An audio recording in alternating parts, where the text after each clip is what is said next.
Hi friends, வணக்கம். இன்றைக்கி நாம் ரவா லட்டு எப்படி செய்யலான்னு பார்க்கலாம். அதுக்கு 1 கப் ரவையை மிதமான தீயில வச்சு கொஞ்ச நேரம் வறுக்கணும். ஃப்ளேமை கூட்டி வச்சு வறுக்கக்கூடாது. அப்படின்னா சீக்கிரம் கலர் மாறிடும். கலர் மாறவும் கூடாது. மிதமான தீயில வச்சு தான் வறுக்கணும். ஆனால் நல்லா வறுபடணும்.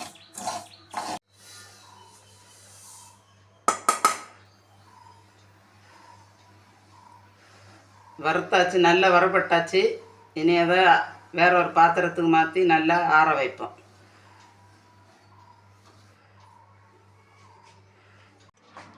அடுத்து அதே கப்புக்கு 3/4 கப்பு சீனி எடுக்கணும்.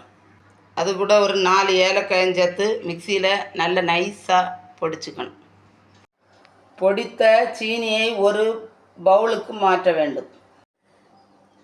ஆற வைத்த ரவையை மிக்சி கப்புக்கு மாற்றி நைஸாக பொடித்து கொள்ளவும்.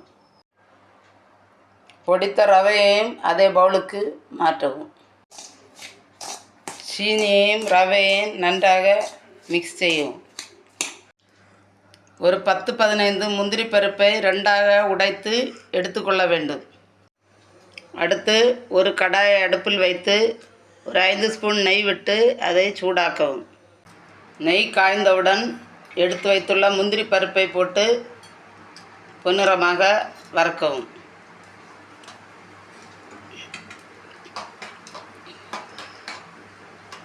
முந்திரி பருப்பை ரவையில் தட்டி கிளறவும்.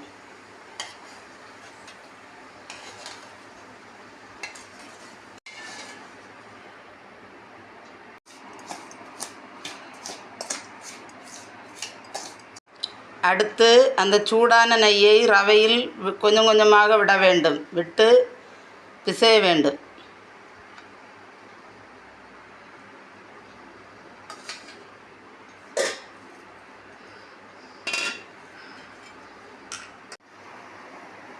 தேவையான அளவு நெய்யை விட்டவுடன் கை பொறுக்கும் சூடு இருக்கும்போதே உருண்டைகளாக லட்டு பிடிக்கவும். இந்த லட்டானது 10 நாட்களானாலும் கெட்டு போகாது. இந்த லட்டை நெய்க்கு பதிலாக பால் விட்டும் உருட்டி கொள்ளலாம். அது 2 நாட்களில் கெட்டு போகும். இப்போது சுவையான, ரொம்பவும் ஈஸியான ரவா லட்டு தயார்.